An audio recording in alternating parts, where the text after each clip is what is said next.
Have you listen? Have you you have Netflix? I do. Yep, I do. Have you watched Lupin? No, I haven't. Oh my gosh. What is that about? Lupin. Lupin is he's in Paris. Well, he's in France, but he spends a lot of time in Paris. He's a thief. It's kind of like reverse Sherlock Holmes. Oh, that's funny. You got to check it out. So you can listen to it in French if you Oh, like. they speak French in Yeah, the so right. series. So I think the, Uh, the I native knew. language is French. Hey. But you can get the English dub, like whatever they call that dubbing. So we watch it in English because we don't speak no French.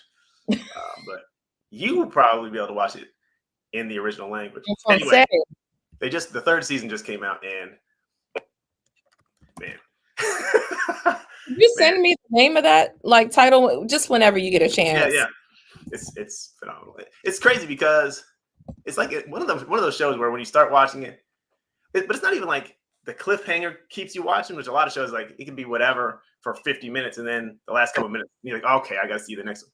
This thing, I went in the kitchen. My wife said, you can't turn your eyes from the show for 1 minute because if you miss something, you're gonna miss it anyway. Oh wow. Okay. All Yeah. the seasons are short though. It's like five episodes in the first season. Why am I wasting all my time talking about this? So it's No, like I think that's pretty dope. 17 episodes. But this last season, we just watching. We watched one episode, I think, the other day, and then we watched the rest of them last night. What? Okay, I gotta watch this seriously. I have Yeah, to. It's a you got must. I have to you do got to it. Well, check it thank you for putting me on.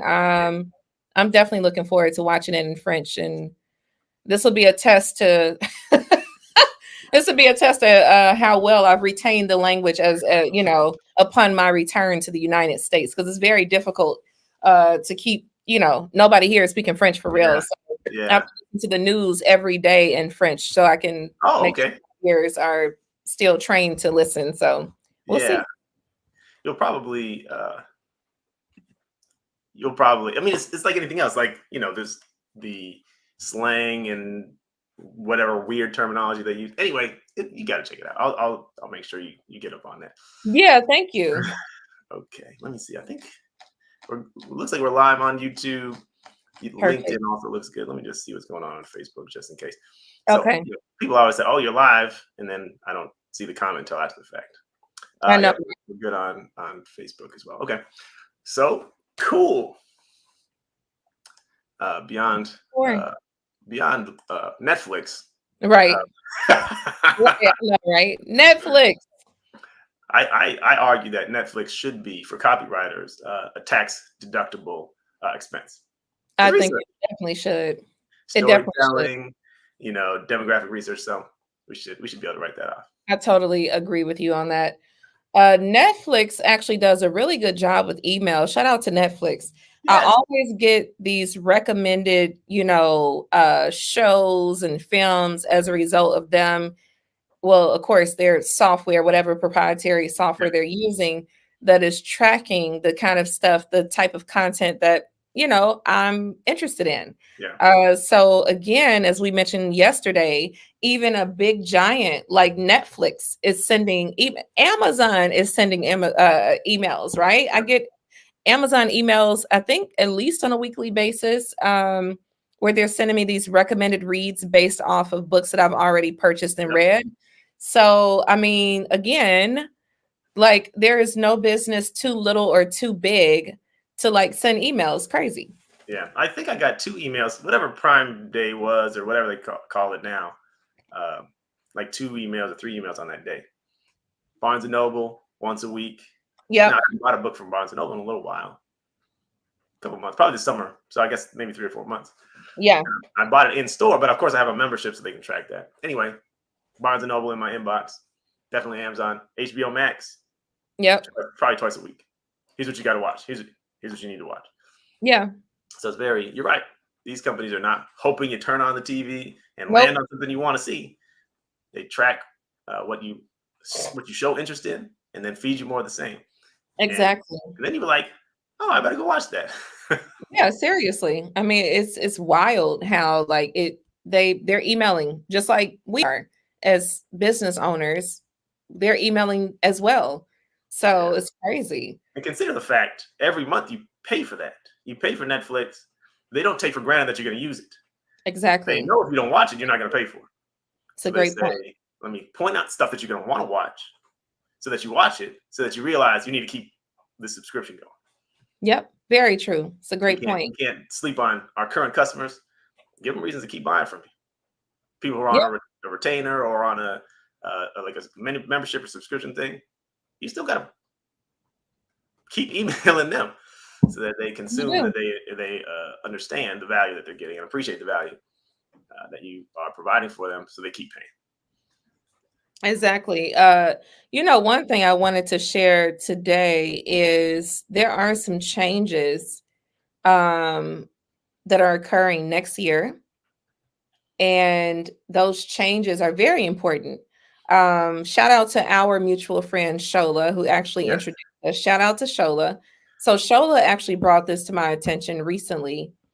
Gmail is now pretty much telling everyone, if you want to start sending emails, you are going to have to take those additional steps to authenticate your domain name. Yeah. So it's just so important to be locked in with like-minded communities and individuals, because I mean, I could have missed that information, right? If I weren't actively, invested in my industry, in our industry rather, actively talking to people that are in our industry, actively reading publications and following blogs and things like that that are relevant to our industry, I Yeah. would have missed that, Yeah. right? The average business owner who is not immersed in the tech, they're just focusing on their business, they're going to miss that. And then they're going to wonder why their email deliverability is so poor and they're not getting the results. And then they're going to blame people like you and me and say, Right. well, they're capping on the internet saying that email marketing is the way to go and I haven't gotten any sales. But the reality is you're not in a community. You're not engaged with resources and engaged in discussions like this Yeah. one, where we are sharing this insightful information that will literally have a very direct impact on your business. Yeah. Yeah. I mean, you're right. I say it all the time because it's true. Most entrepreneurs didn't get into their business to become marketers. They want Right. to they want to do their thing. Right. And so you're just going to default. And there's no shame. You're going to default to the thing that you like, you're passionate about, you know about.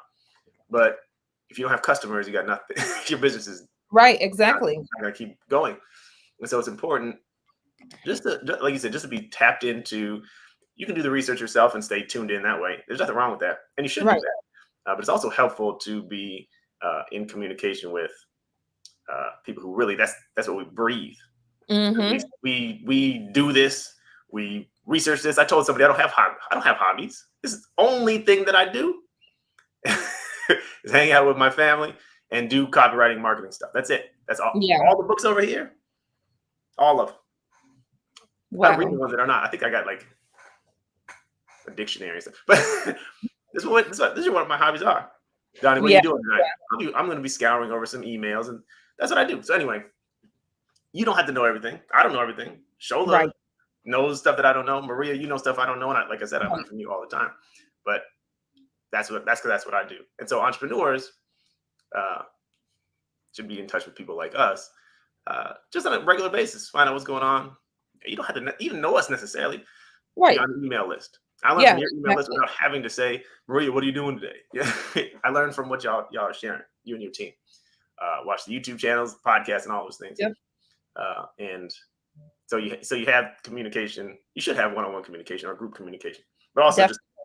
just spend time plugged into those resources like the email list, because you're going to learn a lot of important stuff.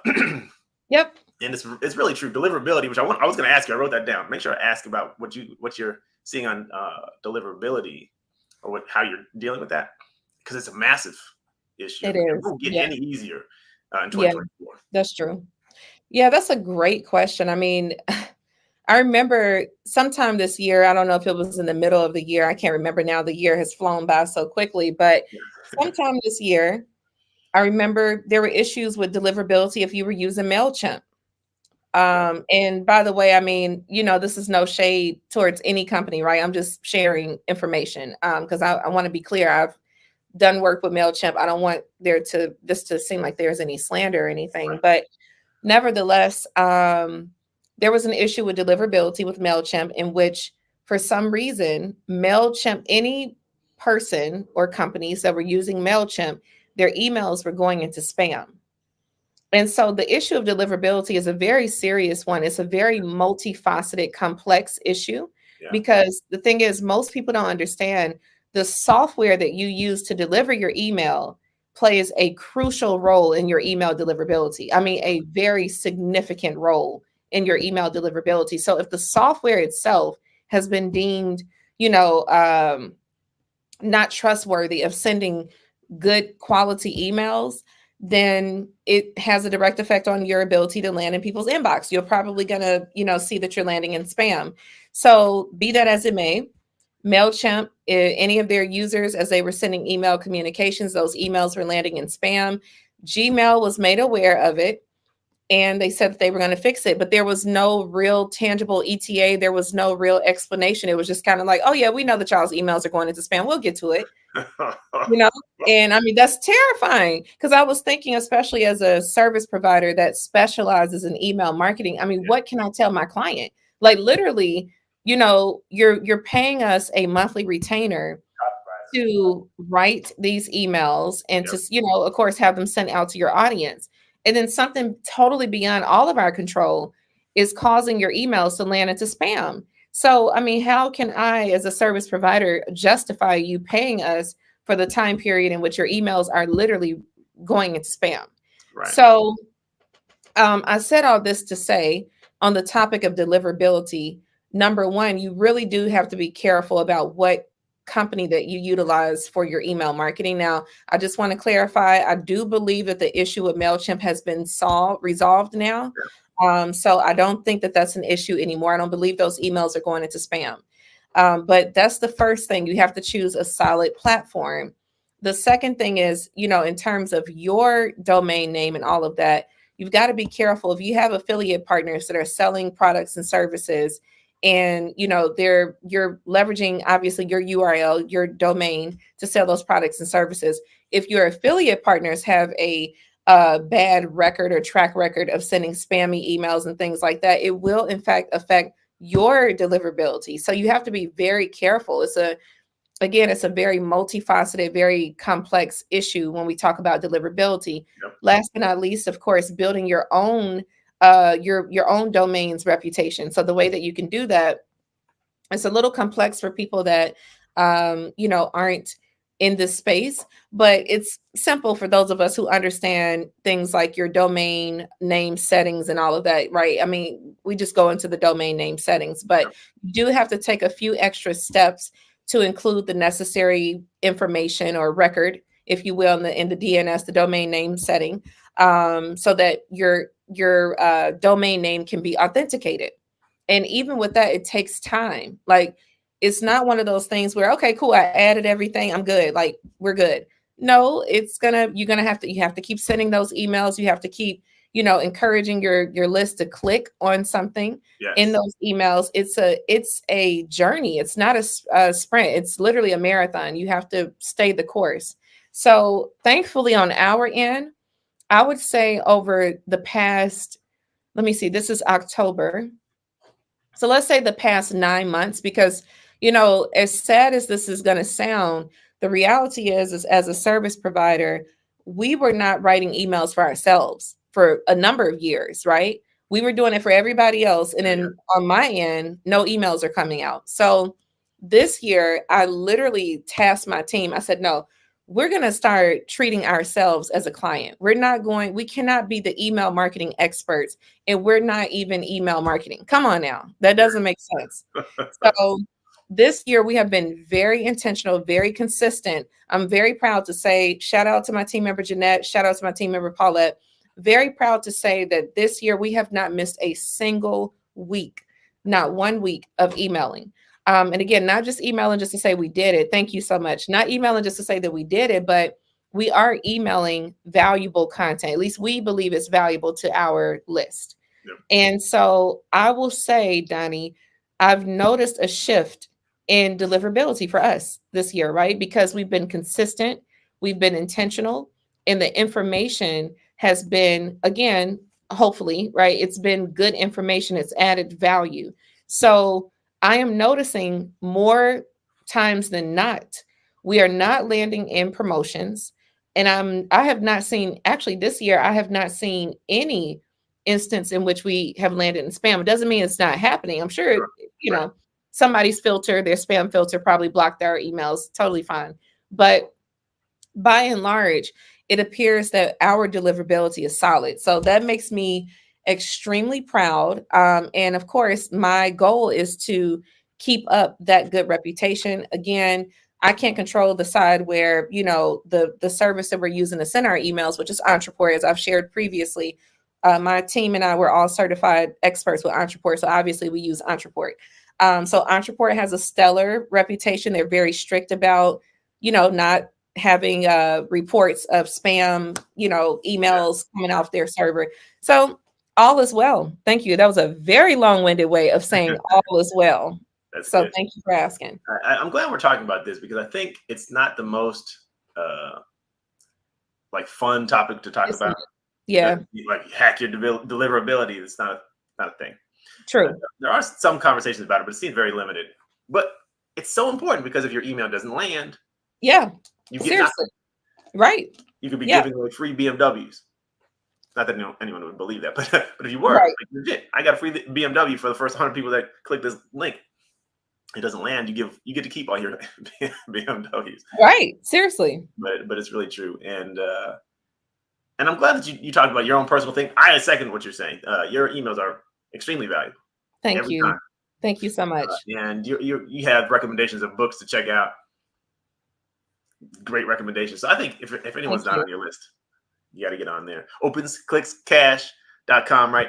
You can go sign up for the link. Yep. Sign up for the newsletter. It's twice a week. Sometimes more. Like this week, I think you're doing every day. Feels like Yeah. Yeah, we sent this week. Well, it's been a mixture this week. We have our top of mind emails, which the top of mind emails are the newsletter that goes out every Monday, the advice or tips and advice email that goes out every Wednesday. I'm sorry, and then the book recommendation that goes out on Friday. So we have those. That's our standard, top of mind email sequences. But then because Crash Course to Cash closes this weekend, as I've shared, and I can't remember if I shared that. Yeah, I shared that just the other day when we talked about the email sequences that you need for Black Friday, right? I mentioned the importance of, as you're approaching your deadline, as your thing is coming to an end, your sale is coming to an end, your offer is coming to an end, you want to send emails every single day leading up to the deadline. And even when you get to the deadline, you may want to send, 2 or 3 emails the day before the deadline. So that's what you've probably been seeing, Donnie. We've been sending emails every single day, multiple times a day. Like I mentioned, newsletter on Monday, tips and advice on Wednesday, and then book recommendation on Friday. So in addition to those 3, we've also been sending those Crash Course to Cash emails, letting people know that it's time to enroll before the deadline. So yeah, that's what you've been seeing. yeah. So I mean, it's none of them are going to spam. None of them are going to promotions. Right? These are all Right. landing in my inbox. They're quality. And let me say this because you mentioned it, but I want to like dig into it a little bit more. A big part of deliverability comes from uh, trackable engagement. Yeah. Right. So Yeah. if Gmail sees that none of your subscribers engage with your email, Gmail is quick to say this is not a high quality sender, True. and everyone spams a little bit different, right? But if Yep. you get flagged as this person sends crap that nobody wants to read, you're more likely to end up in spam or not to show up at all. Sometimes Right. your emails Exactly. go into the ether and they disappear. So having value so that everyone knows when Maria sends me an email, I got to read it because I'm going to learn something. I got to read it because Mhm. there's going to be a fun story or a cool resource in there. And then also getting people to click. Sometimes Right. I think for me, I've recommended this. Sometimes you should send a really short email, just a Mhm. curiosity play, and say, something wild. I learned the crazy thing about email marketing yesterday. You won't believe it. Click here and see the video where I explain it, or I show you what's happening. Something short like that, because then you're going to get 10% clicks or whatever. And so when you get clicks, Gmail or whoever the email service The providers email are, guides. Yep. they say, oh, a lot of people clicking. Mm-hmm. And so they begin to know this is a person who sends quality messages. And even if something goes kind of south for you, you have a Right. reputation, as you pointed out, consistency with sending, consistency Yeah. with engagement, and they give you the benefit of the doubt more often than somebody who's inconsistent or someone who gets Exactly. low engagement. Because you got to be intentional about that stuff, not just sending Yeah. emails and send them, like you said, sending emails to provide value. Yeah. That's so true. And I mean, I will add on to that, Donnie. I remember again, because I frequent groups online communities for people like you and me. And there was a copywriter who had written some emails for a client, and that client had not emailed their list in over a year. Yep. So when they sent those email communications, although they were converting, there were people converting, the company that was sending out the emails on behalf of the client ended up shutting the account down because they were like, well, this is getting this is too much traction. It comes off very spammy, and this could, possibly hurt us. Hey, Yeah. Mike, Oh thank yeah. you for joining us. Mike. So they shut him down. They shut down the account. And of course, she was devastated. Of course, her client was enraged, right? Yeah. Because now the client's blaming her. But that's another thing I wanted to add in terms of deliverability. Like, you've got to be careful. You can't let that list go dormant for a year or two and then just wake it up all of a sudden and think like, oh, great, I can just email it. You've got to be very careful because there are going to be people that have forgotten about you. They're like, who the hell is this? I don't know what this brand is or this person is. Spam, spam, spam. Like, you got to be really careful about, and we talk about re-engagement sequences and things like that, where the whole point is to get those persons who are showing patterns of going cold, basically, get them re-engaged. But I can tell you that you've got to be careful because you don't want to wait, again, like a year or two, and then randomly start emailing these people and then expect for everything to be peachy, because it's not. It's going to raise a red flag, and then you may have your account shut down. So I wanted to definitely share that story. I thought that was crazy. That's a crazy story, but it's an important point because I've seen Yeah. it before also. I would say, I mean, you don't have to go months. I mean, years. It can be months. People begin to get you in 30 days. This is true. Right. And so if you take even a month off, I was just telling Maria, I shouldn't tell y'all this, but for my own list, one email I sent, it was like last month, I had 2%. It was just over 2% of my list unsubscribed. Yeah. Because I took too long of a gap in between sends. And so I didn't say anything crazy. It wasn't a sales pitch or anything, just value. And a bunch of people said, I don't even know why I'm on Donnie's list anymore because I haven't heard from him. Right. So they hit unsubscribe. And I had to go back and say, what did I say that was so bad? No, it was after, and I asked some of my colleagues, just probably because you haven't sent it in a long time. So unsubscribes happen. They begin to happen. I think people begin to forget who you are within 7 days, unless you have a long-standing relationship with them. But even still, like, they get 100 emails a day, 200, whatever. Exactly. And so if they don't hear from you, they begin to forget who you are. They forget why they were interested in you in the first place or whatever you're talking about, and then they unsubscribe. I almost unsubscribed from a person who I paid for one of their products last year. I hadn't heard from them in a while, and then they sent from a weird from name. When I went in there, I said, I don't know who these are. I get spam all day. So I go in there, and then I got to the bottom. I actually hit the unsubscribe button, and it took me to the unsubscribe page. And then I recognized the brand name. I said, wow. I almost opted out because I didn't recognize them. I hadn't heard from them. I assumed they were done talking to me. Anyway. Wow. That's crazy. You don't have to wait years. You're going to get unsubscribes if you wait longer than 7 days. Yeah, seriously. No matter what you say, there's a higher chance after 7 days. And it's statistically proven. Kissmetrics did a study. This is some years ago. I haven't seen a recent one, but they said the unsubscribe rate for daily and weekly are the same. People think if you send daily, then your subscribers are going to get burnt out. They don't want to hear from you. Right. But they don't. Statistically, you can show the unsubscribe rate per email is exactly the same as it is for 7 days. But it goes up if you email less frequently. So that's a myth that we need people to forget about. I agree. You've got to email at least once a week in order to prevent unsubscribes. That's how you prevent unsubscribes. So anyway, your story is good. So also, you can't send one email per week, and then if you have a big list, suddenly start sending emails every day. That could raise Mm. a red flag because a consistency thing. The email provider Oh, says, that's a great point. "What are you doing? It just seems out of character for you," and that's a True. spam-like behavior. And so that doesn't mean you're going to get canceled or anything, but it puts you at additional risk. So Yeah. it's a consistency thing. If you want to go to daily, I recommend going for, if you do weekly, you want to go to daily, just ramp it up over a period of a couple of weeks. Start Right. emailing twice a week and make sure you get engagement on those. Make sure that they're clickable or you want people to reply to you. I'm going to go weekly, reply saying whether you like it or not. You getting Right. all that engagement helps. And then just work your way up to daily. That way you Yeah. don't send any red flags.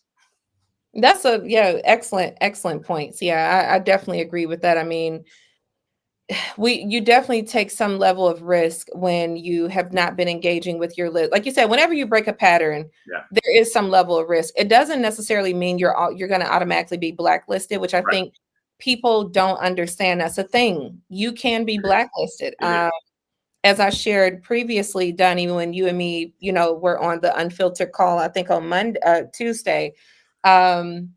When I wrote that email talking about the flower susu thing, Yeah. right? So this is another part of the story I didn't share when I shared it on that day. So what occurred was I was having some sort of technical glitches with Entreport on that particular day. Of course, the day that, I'm sending this highly controversial email, I'm Yes. having technical difficulties. And so I reached out to support and they shared with me, oh yeah, we noticed like your email got jammed up in the automation. What would you like us to do? Would you like us to still just send it right away, or what would you like to do? And I said, well, because it didn't get delivered at the time that I anticipated, let's just wait. Don't send it now, and then we'll just let it run its course. Yeah. Well, I changed my mind later that day, and I was like, why not put it out now? So I went into the system and I hit send. Well, Entreport sent it again because so I thought once I went into the system and manually sent it, okay, it's done, Yeah. but because technically it was already queued up, despite me forcing the send, it was already queued up anyway. Sure. In the Yeah. space universe, whatever, galaxy, wherever it is, right? In the ether, like you said, Yeah. it was already in the ether somewhere. So it went out again. So people were pissed. Okay. People were like, I got your email the first time. And so they started clicking spam, spam, spam. So of course I was like panicking because I'm like, oh my gosh, now my domain name is going to be blacklisted. Man. And it got so bad. And this is why I said it's so important that you go with the right company to sends your emails on your behalf, right? Yeah. It was so bad that Entreport reached out to me and they were like, we're going to have to shut your account down. Like, this is a warning. And I was like, wait a minute. No, this was you all's fault. Like, I need you to put in the note somewhere that, I forced the send and you guys still sent the email after I had already told you I wanted to wait anyway. So we got past that. They apologized. They made a note on my account and I was no longer penalized by them. But that didn't stop me getting penalized by the email gods, as I always call Gmail, Yahoo, and all the others. So what occurred is because I had gotten so many spam complaints when that second email was delivered, and it was the same email delivered twice, my email address, my domain name was blacklisted. So every time I sent an email, that email was being sent straight to spam. And, to be honest, there are ways to fix that, but it takes time. Once again, it's not a sprint, it's a marathon. So it takes some very concerted effort over an extended period of time. So instead of me trying to get back in the good graces of the email gods, what I decided to do was just start all over with a whole new domain name and I was like, you know what, to hell with it. We're starting from ground zero because at this point, it's a done deal. So you got to understand, like, the blacklisting thing is real. And I can say that as a person whose domain name had gotten blacklisted. Thankfully, I have like hundreds of domain names because I'm a domainer on the side. But, so I have a portfolio to choose from. Okay, cool. That domain is blacklisted, on to the next one. But think, for the average person, especially like the one that we're using to send emails from now, opensclickscash.com. Of course, I don't want that one to be blacklisted, right? That is literally my brand name. So you got the OCC shirt on. yeah, you know what I'm saying? I got to represent.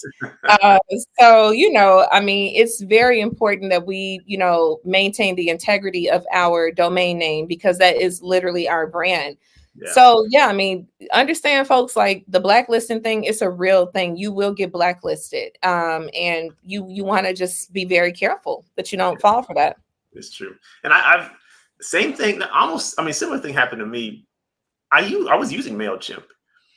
This was the first thing that I used because you can get in for free and it's easy. And I had MailChimp for years.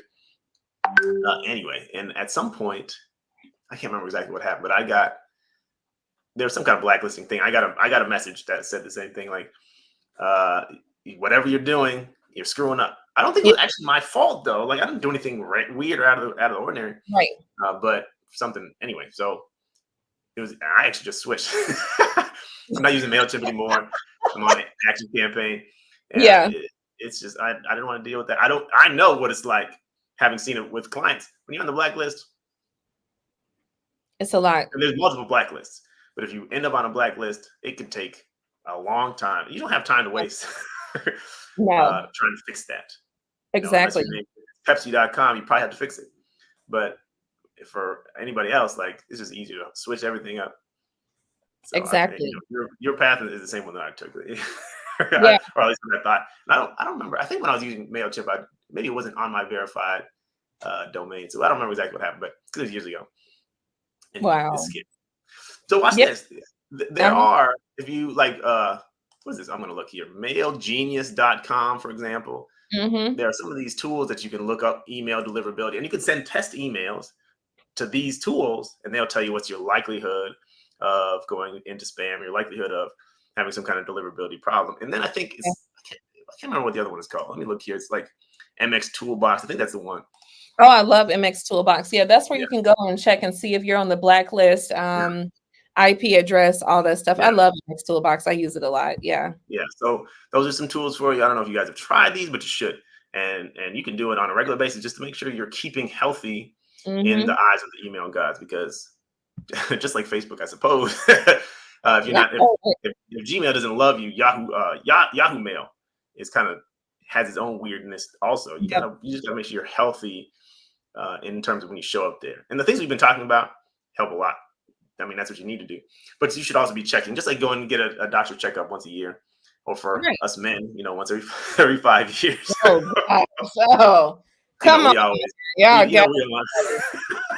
that don't make no sense. I don't know how unmarried men ever make it to the doctor, because I wouldn't go if my wife didn't say, your appointment is on Wednesday. Like, oh yeah, I probably should do that. Oh my gosh, Donnie, health is wealth. Health is wealth. I agree. But doctors are doctors. Hey, Mike, help me out. How often do you go? I want to know, Mike Reynolds. Tell me, how often you go to the doctors? Now, Mike is from Brooklyn, where everybody lives forever.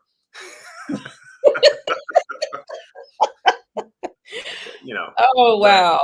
But for us regular humans, I go now. Like I said, my wife, if I didn't, same thing with the dentist. I'm getting into it now, but it's like my wife had to be like, go to the dentist, bro. Go to the dentist. Go to the doctors. Have your checkup. I'm like, yeah. Anyway. Oh, I will run to a doctor. They probably get tired of me. I would go to a doctor in a heartbeat. I don't care. I'm like, hold up, my heart was moving a little different. Let me call the cardiologist. My wife is the same. Yeah, I don't play around. Health is wealth. Anything, but you're right. You might as well protect your life, your health. Can't put a price on that. I remember one time, what was the issue? I forgot what was going on with me. There was something going on. Oh yeah.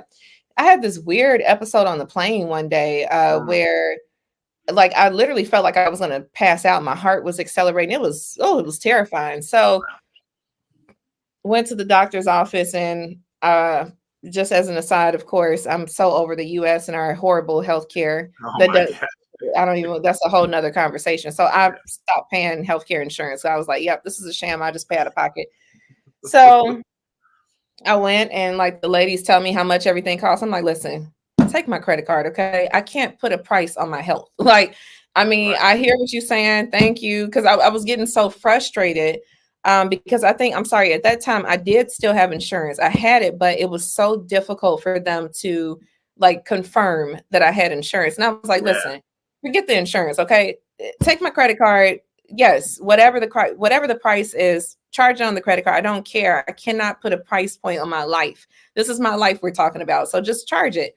But yeah, I mean, that's my mentality around health. It's like it's just something that I don't play around with, because in our capacity, we think a lot. We're thinkers. We have to like literally merge science, like what we know about the human psychology and behavior, with our own creativity to bring these Yeah. stories and to bring things to life, right? With words.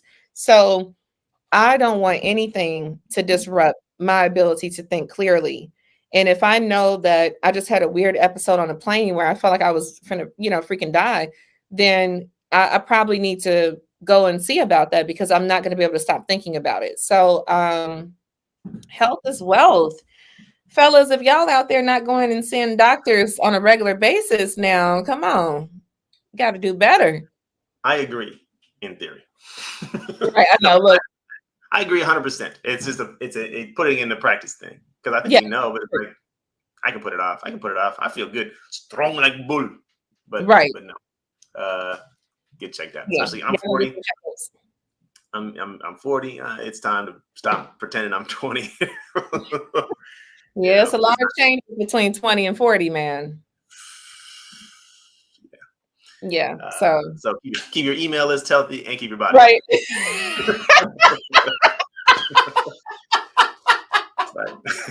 Why was I about to say the same thing? Like, okay, cool. So moral of the story is keep your, your email list healthy and your body healthy. That is so funny, man. But no, that's so true, y'all. Keep yourself healthy, keep your email list and deliverability healthy. All of these things are critically important. Seriously. Exactly.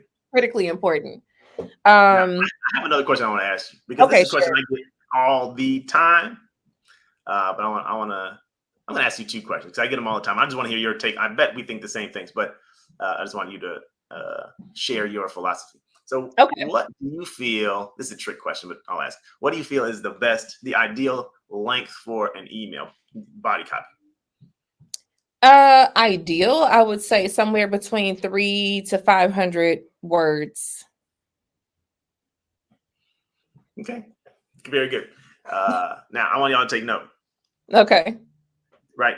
Because there are people. I think I tell a story all the time. I had a guy who used to read every single email that I sent, Yeah. and he said, "Your email should be no more than 150 words." Yeah. You can do that, right? Yeah, But you read all of them. So what are you saying to me? Am I going right. to trust what you say or what you're doing? You're reading them. Now you can do a lot in 150 words if you want. I mean, if you're intentional about it. Right. But in terms of explaining your whole whatever you want to say and telling a full story, if you want to do all that, you don't want to limit yourself to 150 or even 200 words. Exactly. And I've seen emails convert like crazy at over 1,000 words. Facts. Yeah. There's place for that. So don't feel like you had to write super short emails. Now, Yeah. I actually know a 7-figure tax expert. Every email is like 3 paragraphs and a call to action. But she's killing it. So it's possible, but don't limit yourself. Don't feel like you have to do that, because more often than not, more words are better. Words are wealth. More Right. words. Words are More wealth. wealth. Seriously.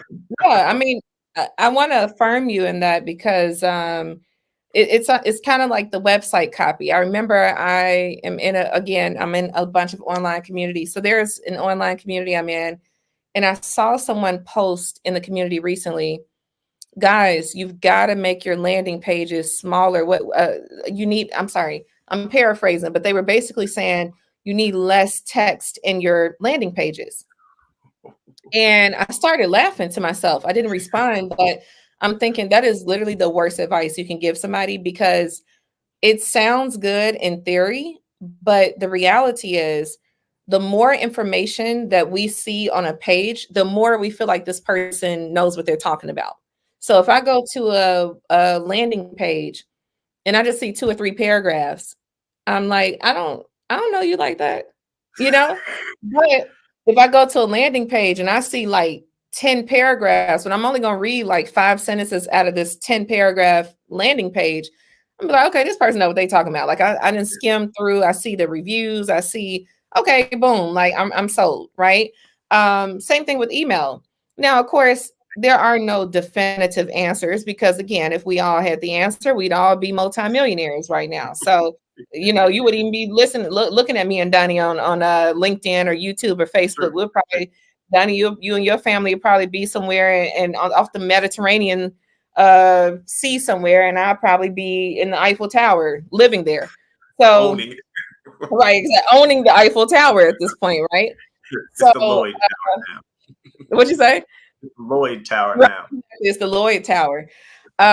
So, but nevertheless, I will say, typically speaking, you can apply that same psychology to your email marketing, in which, the longer the copy, the more there is this presumption that this person knows what the hell they're talking about. And that's important. You want to appear to be intelligent and that you are an expert in whatever it is that you're selling. So, I'll never forget, I met someone. Of course, I'm not going to mention any names or anything like that, but I had met a person at this event, and this person is like the VP of something. VP, no, oh, marketing. Yeah, VP of marketing for a financial institution. And so when I met this person, it was just off of cool vibes, right? It wasn't like, hey, I want to pitch you up on my copywriting firm. It was Yeah. just nice person meets another nice person. Hey, let's keep in touch. And so, of course, we get into what do you do? What do you do? And so this person shared, okay, I'm in marketing. But I didn't know that this person's title was like VP of marketing for the company, right? So, of course, I'm like, oh, same here. I'm a copywriter. I own a copywriting firm. So we get into that. So this person ended up following up with me later and said, hey, could you send me some samples of you all's work? We are actually in the process of, launching some email campaigns. I would like to see your work. First of all, it's a very fair question, or a very fair request, very fair. But I don't think people understand, like, you seeing my work for other people has nothing to do with what I'm going to do for you, right? Because when I write these emails, I'm writing these emails under a totally different persona. So the way I'm going to speak to your audience is completely different the way that I've spoken to this client's audience. Yep. So I shared that, right? I said, listen, hey, here are a couple of samples, but I just want to give you a heads up. What I did is I sent samples that were relevant to their audience, who I think their target audience is. And I was like, but understand, it varies from client to client. Some clients were using profanity, other clients we don't. So sent the samples, didn't hear anything from the person. Okay, not a problem. I'm the follow-up queen. So we follow up with the person. And the person says, well, I wasn't going to respond, but since you followed up, here are my thoughts, and proceeded to instruct me on how to write an email. And basically said, well, you want to keep your emails, between 1 to 200 words. It needs to be mobile friendly so that no one has to scroll on their mobile phone to click a button for the call to action. I mean, literally like broke down, like telling me right now, I'm a very humble person. Well, look, this sounds funny, me saying I'm a humble person. It sounds arrogant saying that. But You're pretty humble. well, thank you. I would like to think I'm a humble person, right? Very open to feedback, very open to new perspectives, new insights.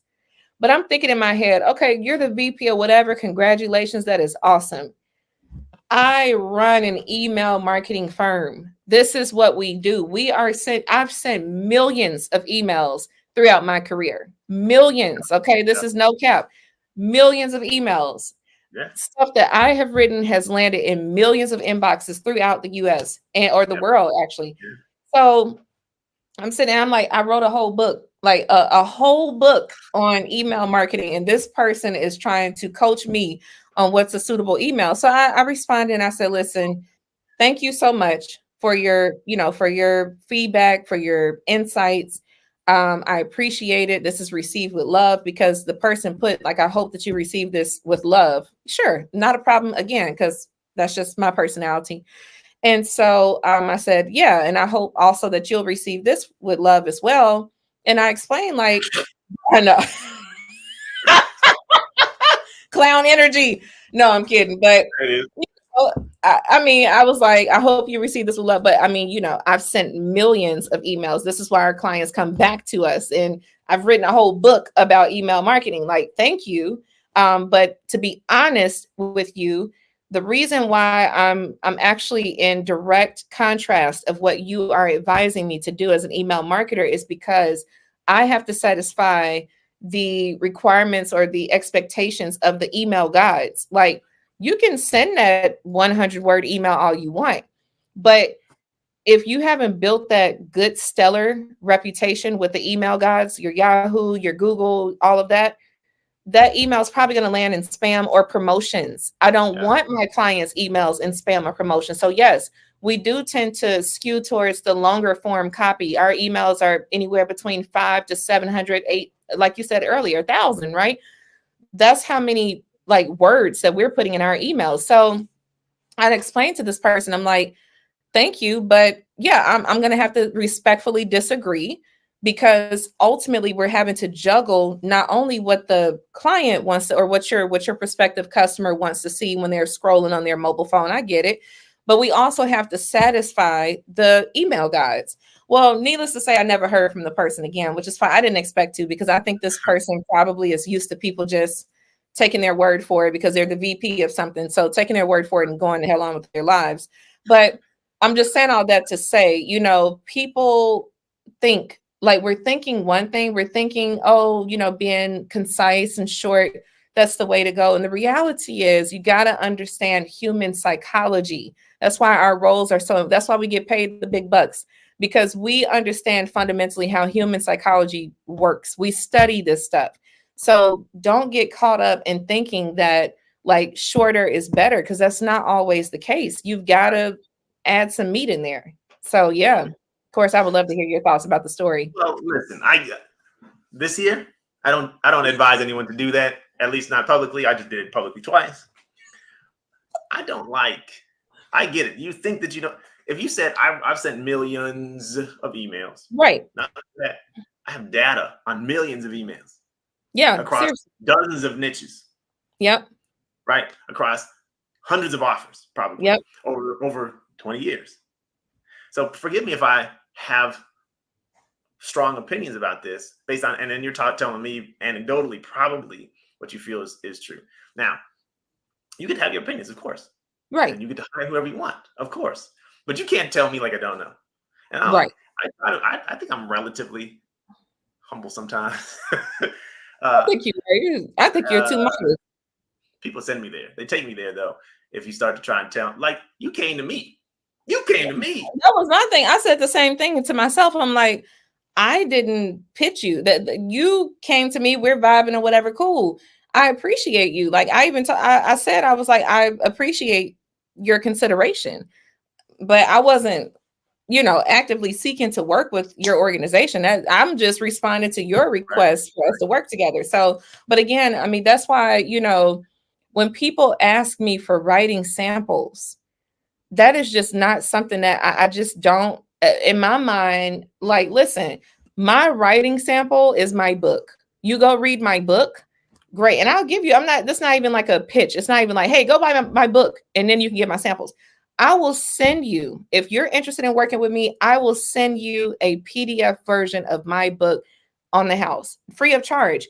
I'm not about to go scouring the web to find copy that I've written for this client or going through my inbox and trying to figure out no, I'm not doing all that. I'm just not at this point in my career. I'm not doing that. Maybe when I first started, 19 years ago, sure. At this point, 20 years in the game, published book, have worked with brands across the world, not doing it. I'm just not. So, it was a very interesting it was a very interesting dialogue, because I felt like it was very much one way.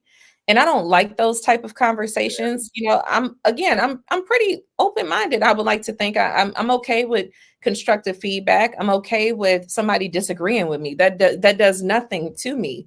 But I just found it very interesting that it was kind of like, yeah, well, you're doing it wrong. And I mean, I know you're an email expert and all that stuff, but you're doing it wrong. Here's how you do it. It's like, whoa, wait a minute. Like, pause for a second. This is getting a little The entire crazy. conversation is different to this. Say around here we like to. Right. Fair enough. Fair. Yeah, cool. That's how you've been doing it. I would Exactly. probably at that point say, I mean, if you have any interest in the energy, because at that point you're like, cool, appreciate your time, but kick Yeah. rocks without the socks. If that's, but you could always say that's cool. Have you, if you wanted to work with these people, have you considered split testing that? Right. And if you Yep. want to do it, and they nah, we don't really do that. Okay, well, I mean, it's a good idea to split test so for real in real life, not based on anecdotal evidence or opinions. Because Yep. you're right, everybody says shorter is better. No one has attention spans these days. You're a liar. Yeah. You're a liar. When you go and watch the 3-hour movie, we do that. You sit in the movie and watch the 3-hour Yep. movie. You read a book. You may not read the entire book at once, but we have the attention to go back and read a 300, 500, 800-page book. Stephen King is rich for a reason. Facts. Right? Yeah. He's right. I mean, all his books ain't huge, but he has like one book of short stories and 50 books that are hundreds of words long, and they turn into Yeah. movies. It makes him a millionaire. But anyway, get data from your own list, from your Exactly. own efforts, and see what works. And Yep. we split test always, even when we think we know what we're doing. Split Yeah. test again. Split Yeah. test again, because you don't know. You never know anything for 100% certain, Exactly. Yeah. or in any given case. So we're always trying to figure things out. You take learnings, and then you try and do better. So Yep. I had somebody ask me same thing. Ask me, what would you do in this situation? And I stupidly broke down like 8 things. Oh. And then the response was, all right, I'll think about it. I flipped. What do you mean you're gonna think about it? You asked me to help you. Right. I Exactly. helped you. Told you what I know, what I've accomplished. I mean, no, based on As what I've an done. expert. Not that I know everything. I didn't Right. say this Right. is exactly what you need to do, but this is my opinion based on what you told me. And this is Right. what I've done based on data also from millions of emails. I'll think about it. I'll never talk to this person again because it's a waste of my breath. You don't actually want my opinion. You want somebody to validate what you're saying or whatever. Exactly. So anyway, Yeah. so No. I think the same thing is exactly correct. If I could speak Yeah. clearly, you have to be able to go beyond 100 words. Mobile friendly, of course, but that doesn't mean no scrolling. You've now Right. limited yourself in a severe way. How many words can you get in a font size that they can read Seriously. above the fold? Because also above the fold, they got this is who this is from, this all that stuff. Yeah. And that financial organization probably has a header. They're not pure text. They can see Exactly. nothing. They can't see nothing. And the other point that you made, which is a good one, shorter. Yeah, you can read it all at once, but you haven't given yourself a chance to make a full argument for whatever you're selling or promoting or teaching. But you can, if you write 500 words, they don't have to read all of them. They can stop whenever they're ready. Right. But you never know what line it is, what sentence it is, or what benefit it is that's going to get someone to say, "Oh, that's for me." So Mm-hmm. you've really handicapped yourself by committing to not saying more than you can fit above the fold on a page. Sales page, landing page, email, any of those things. Exactly. The only, Yeah. the only place where you're limited is in like ads where they say you got 30 characters. Right. Right. In an email, you can write as much as you want. On a sales page, you can write as much as you want. In a video Mm-hmm. sales letter, it can be as long as you want. Exactly. Right. Yep. Now, it's all testing. You figure it all out as you go, but don't artificially limit yourself to 100 words or Right. whatever can fit above the fold. Exactly. Yeah, it's crazy, man. Yeah. I mean, You're so also right. Because watch this. What percentage of spam emails do you get or scammy emails do you get that are long form? Not many. very few. Yeah. I mean, I'm literally gonna look in my inbox now. Hopefully this thing doesn't freeze up in the Oh process. my God. Oh, It's yeah. already freezing. Oh gosh. Yesterday was crazy. It was But crazy. most of the emails that you get from people who you didn't opt into Mm-hmm. are less than 200 words, right? Yeah. It might be, I mean, they don't spend time writing 500 words or 800 words in coherent fashion if they're scammers. They try and get you on short form. That's so true. Yeah. Yeah, that's true. I'm So, looking now in spam and I'm seeing and it's funny what I'm also seeing in spam are those very large HTML. Okay, I'm sorry. Look, I registered for to see.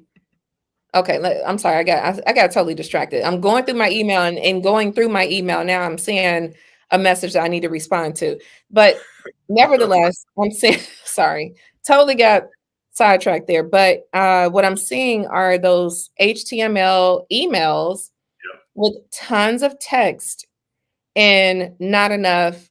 I'm sorry, tons of images. My apologies. Tons of images, not enough copy. And I mean, now the ones that don't have the HTML, Donnie, to your point, I'm looking at one now, strange name, Yeski at prodigy.school or some crap. And literally just 2 sentences. First, they mention my name. Oh, the first email was just 1 sentence. No, 2 sentences. Okay. And then the second email, Maria, question mark, if not, no worries. Just reply, stop, and I'll take you off my list. Excuse me, if you no longer wish to receive these emails, you may unsubscribe. But it's a spam, of course. If I click on unsubscribe, then, it's some kind of spam. But no, you're absolutely right. All the spam emails, I mean, I am looking through this in real time. Every spam email, with the exception of the ones that are full of HTML, and technically, if you take the images out, they would fit the criteria as well. We're looking at no more than 2 or 3 sentences and a link. That's it. Yeah. Every last one of them. I get 5 spam emails a day from random people, and it's that how it is. Short form. Yeah. They're hoping to get you to click something. And Exactly. long form, if I read too much, I might not click. They don't have the option to talk too long. Otherwise, you're gonna because they're gonna expose themselves. Right. They try to do something quick and get you to click on something hypey crazy, and then they got you. So at least some of the times. Now I'm all for short emails occasionally. I think I mentioned it yesterday or maybe earlier in this conversation, for the purpose of getting clicks. Short emails, sending people to a link where there's longer form content, sales page, video, blog post, whatever. You just tease enough to get them excited to click. But I don't want to see every email like that. I don't want to send you every email like that. That's occasionally you put that in the mix. You want to vary what people are getting in the inbox. So they're never 100% sure what they're going to get, except they know it's going to be interesting. That helps people stay excited and engaged in what you're doing. But if you send every email short and gets them to click someplace else, I mean, that's, first of all, it does look kind of spammy, and people get tired of that. People really do get tired of that. So giving them some good quality content in the inbox is good for the email gods, and it's good for your subscribers as well. Yeah, absolutely. So with that being said, folks, and I think we're going to once again have a lot of people watching this recording, because I didn't see a lot of comments today with the exception of Mike. So Mike, thank you for coming in, kicking it with us. Right. Thank you so much. But yes, with that being said, ladies and gentlemen, beautiful human beings, this is the last opportunity, the last weekend, I guess I should say, or just last opportunity in general, to be a part of Crash Course to Cash. Now, what you just heard me and Donnie talk about it was a lot of information, but it's still the tip of the iceberg, right? There were some other things we could have talked about, the importance of how you have your from presented in the inbox. We could have talked about, I mean, there's so much there's so many layers to doing this email marketing thing the right way. And we only scratched the surface this week. But if you become a part of Crash Course to Cash, we are going deeper than surface. We're going to make sure that your emails are getting delivered. Now, obviously, we can't make any promises. Let me scale it back. Well, nobody coming back saying, hold up now in that video.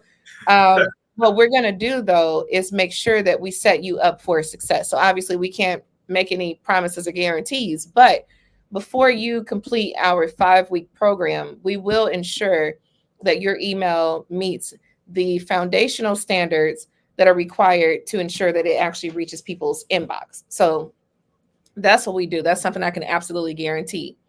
So Crash Course to Cash, if you're not aware, is a 5-week coaching program in which you work directly with me. It is live. These are 5 live sessions that start on October 20th. That's a Friday evening, and they persist every Friday evening after that. If you're not able to make it to a session or two, that's totally fine. Every session is recorded. And again, the whole point is the reason why we even named the program Crash Course to Cash is because it is to accelerate your ability to profitability, or your ability to generate profit rather, for your business, specifically as it relates to email marketing.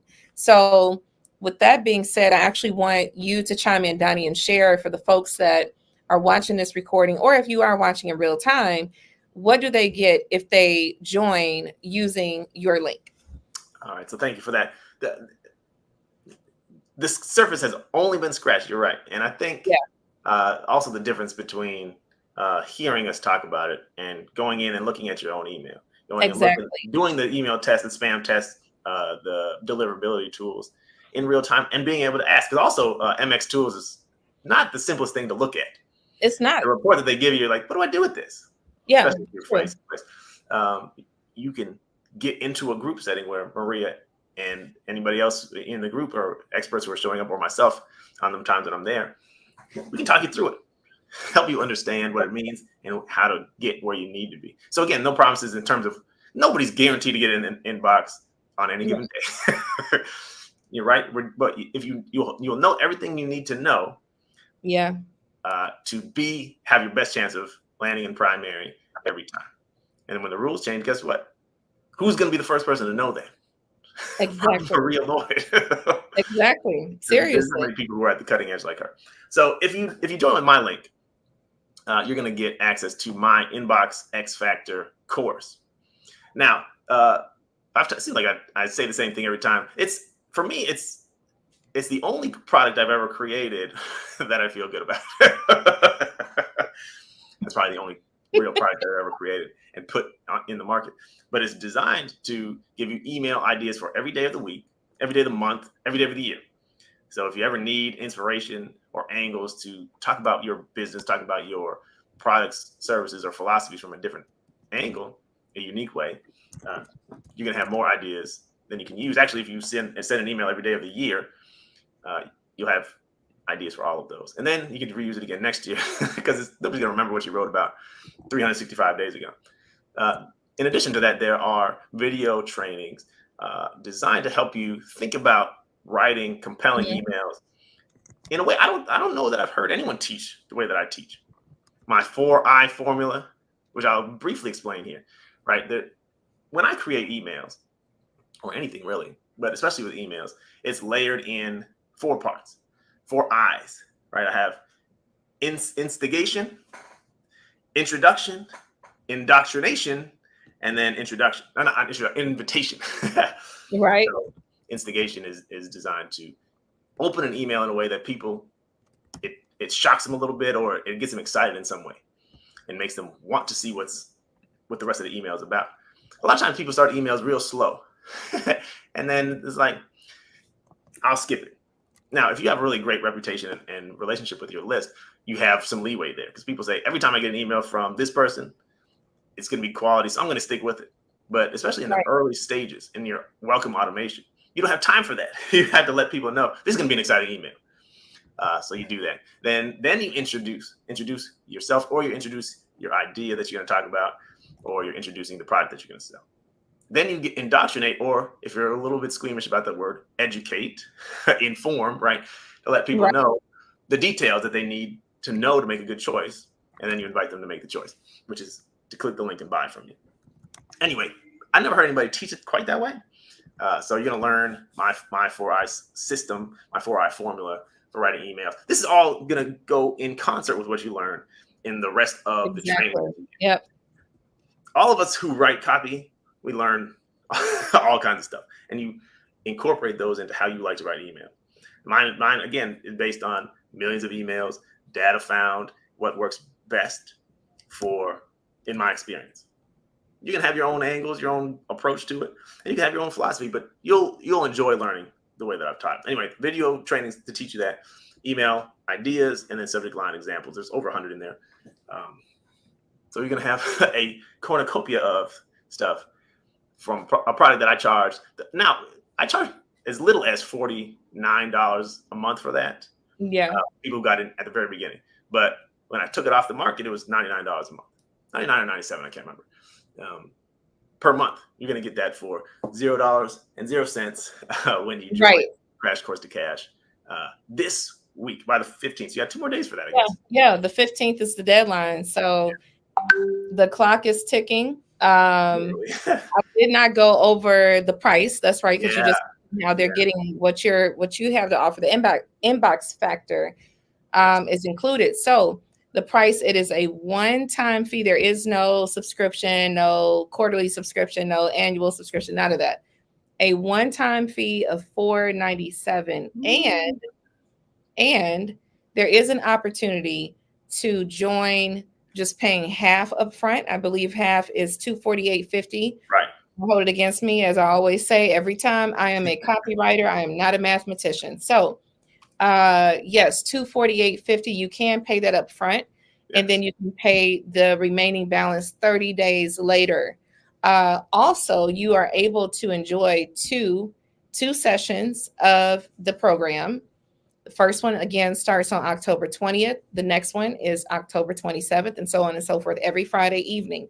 You are able to participate in 2 sessions. And then if you decide after the second session, you know what, this is not worth my time, it's not worth my money, totally fine. We would give you a full refund. So there really is no risk to you whatsoever. In fact, you stand to lose more by not being a part of this program than you do if you come in, even taking the 2 sessions or participating in the 2 sessions and then deciding that it's not for you, right? Yeah. You will actually lose more by not being in the program. And I can say that very confidently, not because I'm just saying like, oh my gosh, you're about to become like a multimillionaire.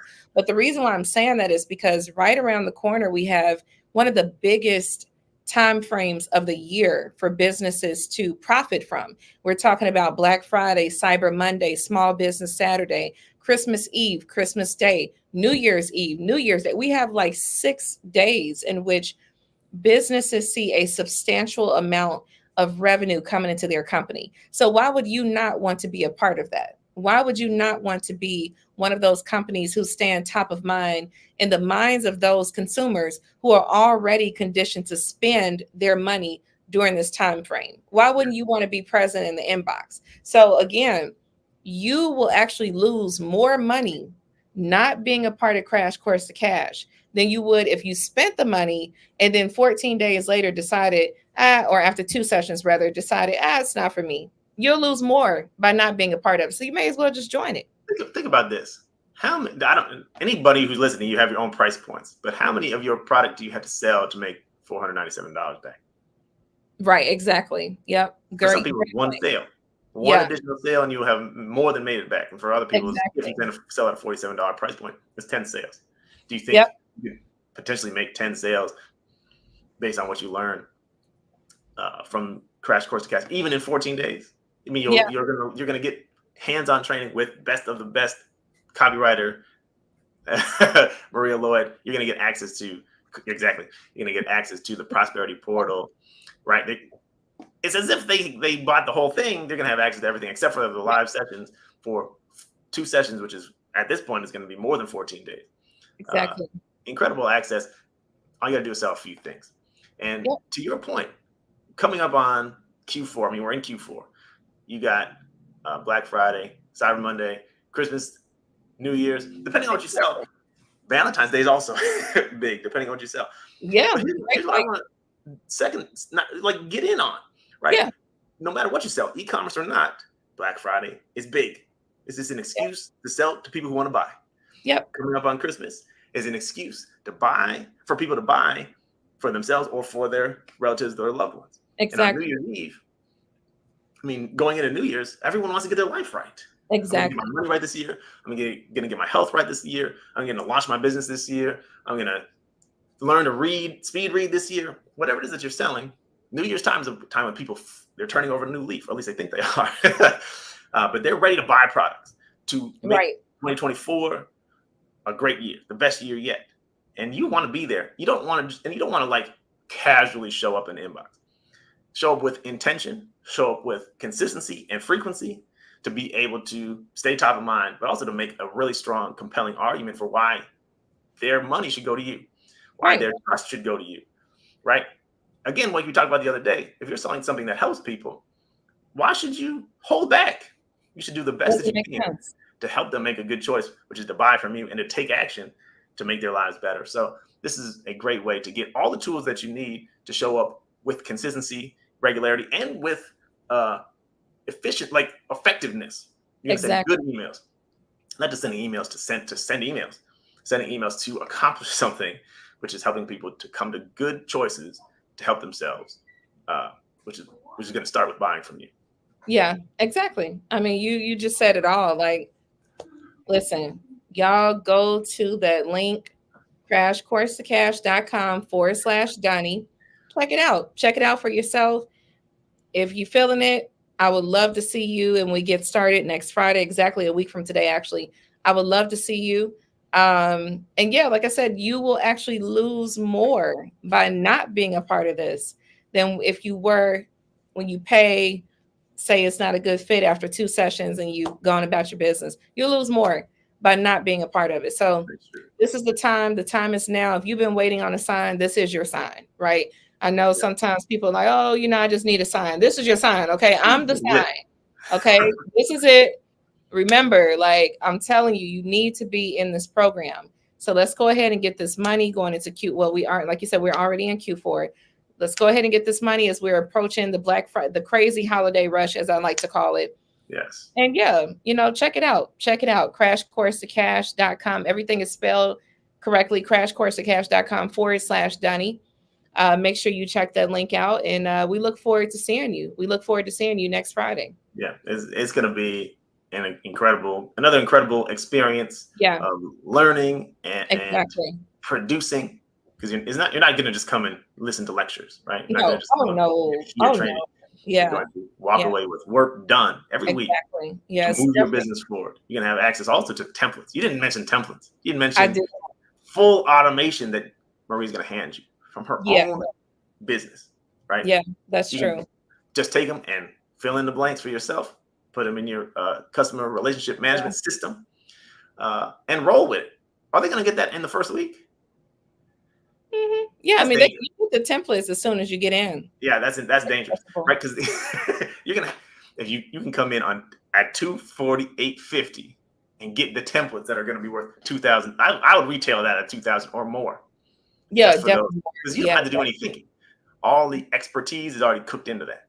Facts. You can Yeah. just take it. So I'm not encouraging anyone to sign up to to take it. But once you get in there, you're going to see, even just based on the prosperity portal, what you see in the pre-recorded stuff for you, say, man, the value here is insane. Just imagine what you're going to get when you get in them live sessions. You Exactly. can ask your actual questions. You can put in work with live guidance from Maria and from everybody else on the team. And when I show up, you're going to learn from me as Yep. well. Yep. You get that 5 weeks. You're going to you get a chance to review your work. It's like, we're going to help you make sure that you max out on your sales to the best of your ability. Q4 heading into 2024 can be the year of more. I said this. I don't know if I told you this. Yeah. We stay sucker free in 2023, and we go 2024 is going to be the year of more. Yes, And I love it. Sucker free. I don't know if I've successfully stayed sucker free this year, so I might have to be sucker free in 2024. Yeah, I know, right? Also, but this is a great way to kick off. I mean, you Yeah. want to have momentum going into the new year. This is how to do it. Exactly. Yep, you've said it all, Dunny. So again, I look forward to seeing you all in Crash Course to Cash. Remember that deadline is on October 15th, 11:59 p.m. Central Sharp. It's a wrap. Shutting the doors. It's over with. So this is your time. This is your time. It's Friday. Y'all just got paid. It's Friday the 13th. Right. Before you go out there and do something goofy with your money, go ahead and invest it in your business, invest it in your future and your freedom and your ability to have ownership of your time. Like, yeah, we look forward to seeing you. We look forward to seeing you. It's the best investment I can think of you making right now. Like, seriously. I don't know of anything that is going to give you a better ROI than this right here. I agree. Especially considering you can't look, if you went and bought your favorite crypto, you can't just get that money back. Once you put it in, you might get more money if the coin goes up. It might stay stable, but right now crypto's looking kind of ugly. Same thing's true for stocks. Over time, it might go up, but it also might go down. You can't just say, I want my money back on that. You don't get no refunds on that. Right. This right here, you have the potential to get a refund, but you won't want it. Once you get in there and see what the potential return on your investment is, I mean, easily. I'm telling you, this is the best ROI you're going to find on anything. I don't know anything else right now that's going to give you a better ROI. And you might as well, like you said, invest in yourself and in your business and in your future. Yeah, seriously. You could go get bottle service this weekend, but that's going to be over this weekend, and you're going to be sorry about it on Monday. No, right? You can invest in this and be excited about the future. So I encourage you to do that. Yeah. I mean, like I said, I look forward to seeing y'all in Crash Course to Cash. It's going to be a great cohort. This is our second cohort. We had our first one wrapped up in May. I forgot to pull up my screen so I could go through some of the feedback that we got, because we do have some really cool feedback from the first cohort. Of course, now my computer is freezing again. I think that's what happened yesterday, Donnie. I tried to come to the website to read some reviews, and then it just went crazy. Can you see it? Okay. Can you see this? There we are. So this one comes from Carice. Shout out to Carice out there in Chi-Town. Yes. So Carice said, I was in the program for a few weeks. I'm now seeing the replays, and I learned a lot. The weekly class formats are fun, easy to follow, and engaging. So that's a real life review that came from Carice. Yeah. And so, I just want to encourage you all, again, visit the landing page, go check it out for yourself, see what others who've already been a part of this community are saying about their experience in Crash Course to Cash. And I'm mad that my frame has frozen on me, looking like I am extremely puzzled and distraught. I'm smiling behind this crazy I don't know why the camera hates me. It does this to me. It gets me at the worst frame. I'll tell you, I've never seen. I was just remarking to my wife. Anytime you pause or get a freeze frame, it's never flattering. Never, never. If you're looking at Denzel Washington, who's the smoothest guy ever, right? You get a freeze frame and his eyes are rolled into the back of his head, and right. That's so true. It's like, why? So it's unfortunate. Let me quickly do this because I got the screen up. I hope y'all can see it. Okay. Yep, I can see it. I know I can see it on my session 1, which is next Friday. Yep. Knowledge is power is what you're going to talk about. Right? Exactly. Yep. A process that Maria Lloyd refers to as dating your audience. Yep. Okay? Learn the who, what, when, where, and how dating your audience so you can prepare them for your offer. This is important. Very important. Even though yesterday we talked about making offers quickly, but there's still a process of getting people ready for that. Absolutely. You can't just say, hey, buy my stuff. Yeah. Right? It's like a bum walking up to you and say, give me some change. Now, I encourage you to give money to people in need when it makes sense to you. But when you're selling something, you don't want to come across in that way. Exactly. Right. So that's what you're going to do in next Friday. The following Friday, keep it cute. We're going to talk about the cute content strategy, which Maria just briefly mentioned, I think, on yesterday's session. Mm-hmm. This is 4 ways to come up with relevant, timely, and compelling topics. Exactly. To make sure that you can you always have something interesting to talk about that's relevant to your offer and interesting to your audience. Yeah. There's a whole strategy behind it. It's 4-part. You could get it in the book, if you want to buy the book, which is fine. You shouldn't get the book for real. But shout out to Words Are Wealth. Words Are Wealth. But you can also get this in real time. It takes it to a whole nother level. You should get the book, but get it in real time as well. Then on November 3rd, which is the day after my birthday. That's good to know. Tech. Now, look, I used to say respect the tech and protect your neck. Come on, Wu-Tang. Look, is that Wu-Tang? That's right. That's right. I didn't want to mess it up. You see, I had to clean that up real quick. It is the 50th anniversary of hip hop, so hey, I had to clean that one up. Well, you got it right. You're nailed. So you want to respect the tech. AI is what you're going to learn about. This is the hottest topic out there. Yeah. What does it mean for you in your email marketing efforts? Guess what? You're going to find out from a person who is using it right now, using tools that not everybody even has access to. Exactly. You're going to want to see this. And you respect the tech by learning, spending time, understanding how it can expedite your processes, make you even more creative and more prolific. You want to be able to do that. But also you protect your neck by, if you don't keep up with the technology, you're going to fall behind. Absolutely. So you don't want other people learning this stuff before you do. You want to be on the cutting edge of that, no matter what your industry is. Even if you're doing like pet care and stuff like that, AI can boost your business, can boost your creativity, boost your, make your life more efficient. And you're going to learn from somebody who's ahead of the curve in Maria Lloyd. So that's something that you want to do. Now, look, November 10th, it says it's auto magic. You're going to learn about automations, right? Discover automation tool used to automatically send your contacts the right message at the right time. We kind of talked about a little bit of this one of the days this week, but this is going to you're going to get into the nitty gritty of how to set up automations that work for you when you're sleeping, when you're partying, doing whatever you're doing, when you're working. It's going to be working for you to strategically reach the audience at key moments where you can trigger action. And if you don't do automations like this, you're leaving money on the table. If you're not doing automations at all, I don't know what you're doing with your life.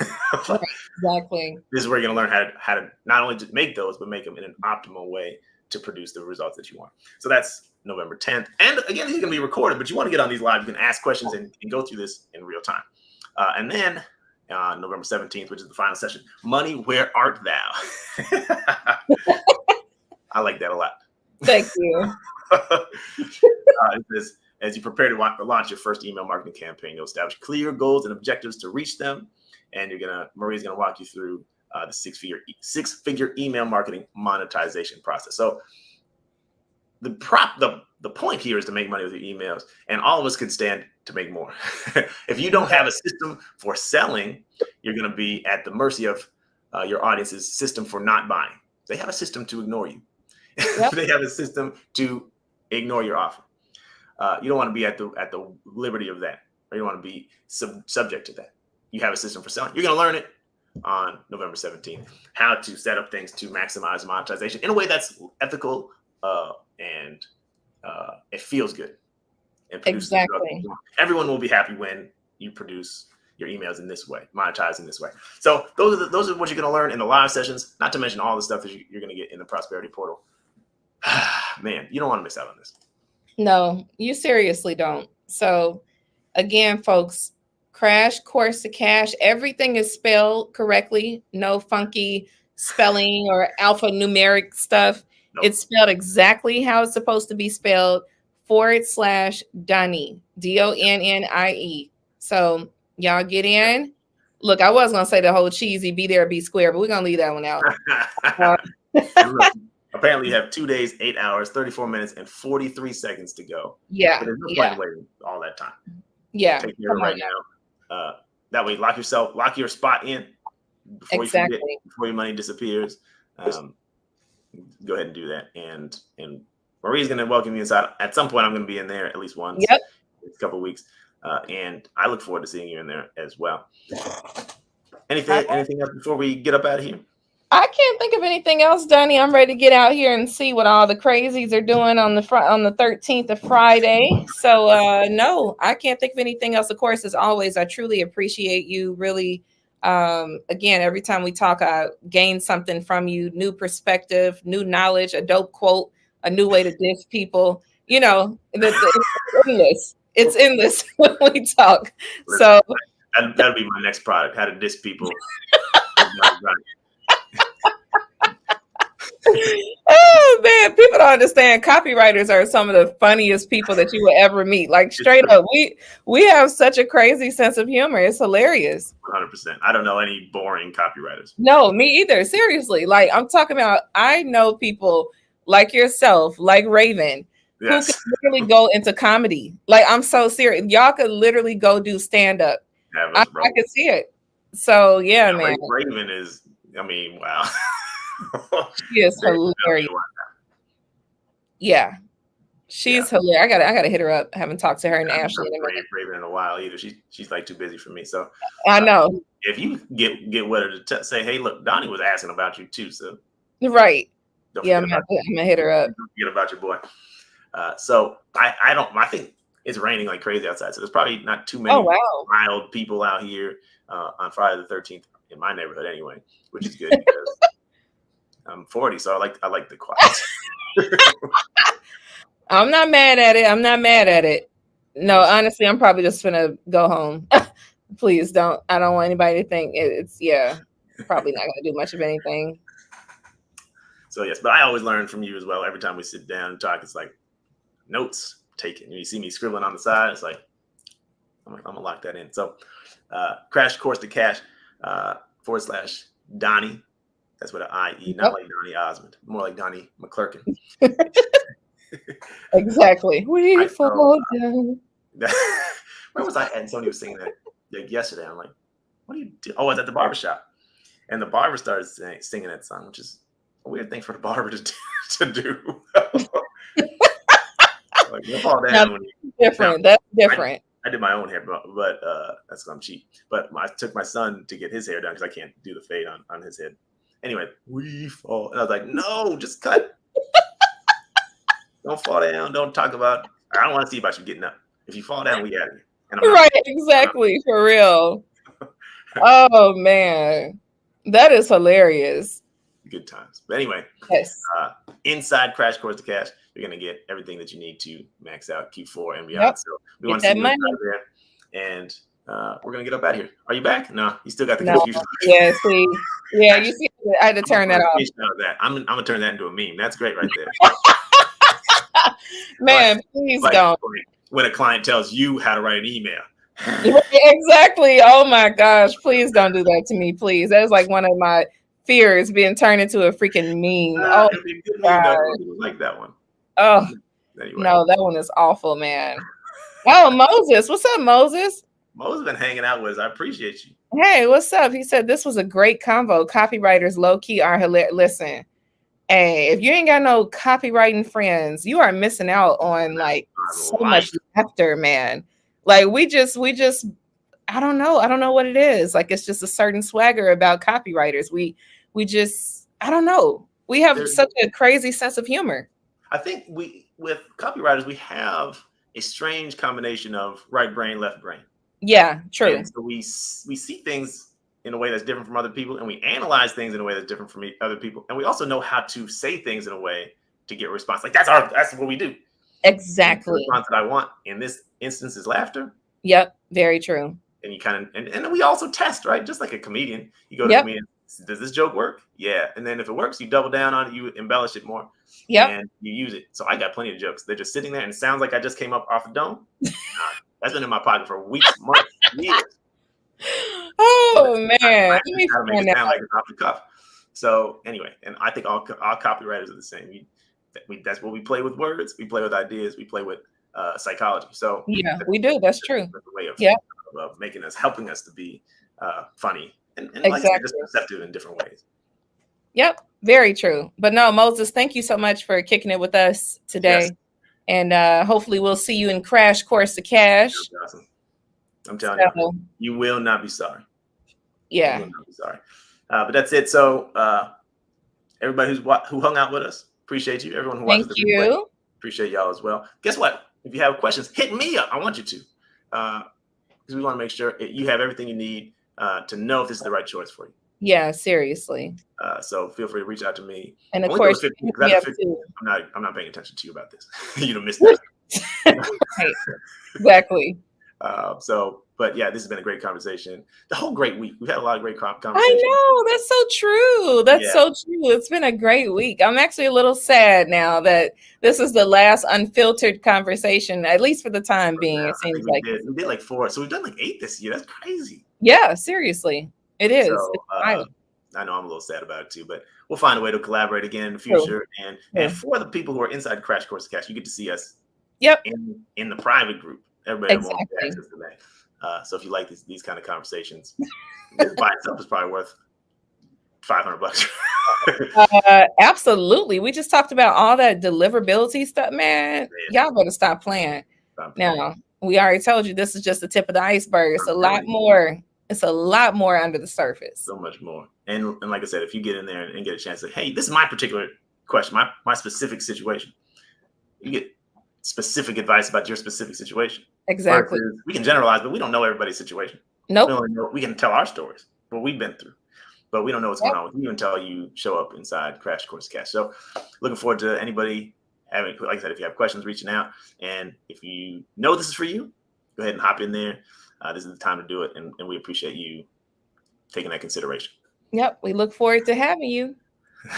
Well, y'all be careful out there Friday the 13th. Y'all be safe. Enjoy yourself, but be safe. Yes. And no bottle service, please. Exactly. No bottle service. All right, Maria. Appreciate hanging out with you. Oh, likewise. I appreciate you as well. All right. Y'all have a great one. Peace out.